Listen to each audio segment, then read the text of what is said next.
Hi everyone. ఈరోజు క్రిస్మస్లో carols గురించి మీకు తెలుసా? అయితే తెలుసుకునే ప్రయత్నం చేద్దాం. నేను పాస్టర్ మదన్ మోహన్ని.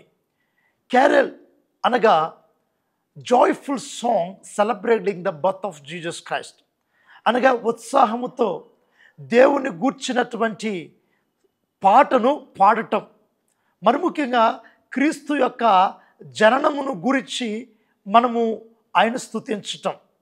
అయితే కెరోల్ అనే ఫ్రెంచ్ పదము నుంచి ఈ యొక్క మాట వస్తూ ఉంది. ఫ్రెంచ్ భాషలో కెరోల్ అనే మాటకు అర్థము కొంతమంది ఒక సర్కిల్గా అనగా గుండ్రముగా ఏర్పడి డాన్స్ చేస్తూ పాటలు పాడుతూ ఉంటారు. అయితే దీనికి బైబిల్ ఆధారం ఉందా అంటే ఉందనే చెప్పాలి. లూకాసు వార్త 2వ అధ్యాయం 13-14 వచనాల్లో మనం చూసినప్పుడు యేసుక్రీస్తు కూర్చున్నటువంటి ఆయన పుట్టుకన యొక్క సందేశమును, ఆయన యోదయ బెత్లెహేములో పుట్టాడు అన్న సత్యాన్ని దూత అక్కడ ఉన్నటువంటి గొర్రెల కాపర్లకు తెలియజేసిన వెంటనే ఆ దూతతో కూడా పరలోక సైన్య సమూహము అనగా the army of heavens angels వారు ఆ దూతతో కూడా ఎలాగూ పలుకుతూ వచ్చినారు. సర్వోన్నతమైన స్థలముల్లో దేవునికి మహిమ, ఆయనకిష్టులైన మనుషులకు భూమి మీద సమాధానము కలుగును గాక అని దేవునికి స్తోత్రము చేస్తూ వచ్చినారు.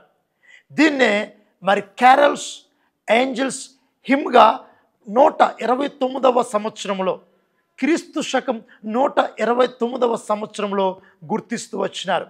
తర్వాత కాలంలో 4th సెంచరీలో యేసుక్రీస్తు యొక్క నేటివిటీ అండ్ బర్త్ అనగా ఆయన ఎక్కడ పుట్టాడు అన్న సందేశాన్ని కీర్తనల రూపంలో ఈ యొక్క క్యారల్స్గా వారు వర్ణిస్తూ వచ్చినారు. నేటి కాలంలో కూడా ఈ క్యారల్స్ను క్రైస్తవులు కలిగి ఉంటూ వచ్చినారు. అందులో మరి ముఖ్యంగా క్రీస్తును గురించినటువంటి పాటలు ఏమిటి అంటే Joy to the world, silent night అనే ఇంగ్లీష్ పాటలు చాలా ప్రాముఖ్యంగా క్యారల్ సర్వీస్లో వినబడుతూ ఉంటాయి.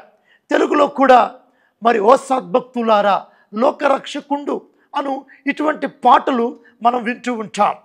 కనుక ఏమిటి దీని యొక్క ముఖ్య ఉద్దేశము అంటే, యేసుక్రీస్తు ప్రభువు నీ యొక్క రక్షకుడిగా ఉన్నప్పుడు ఆయన నీకు సమాధానం ఇస్తాడు, నీకు సంతోషం ఇస్తాడు.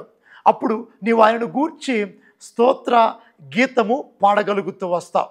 ఇదే క్యారల్ యొక్క పరమార్థము. Thank you and God bless you.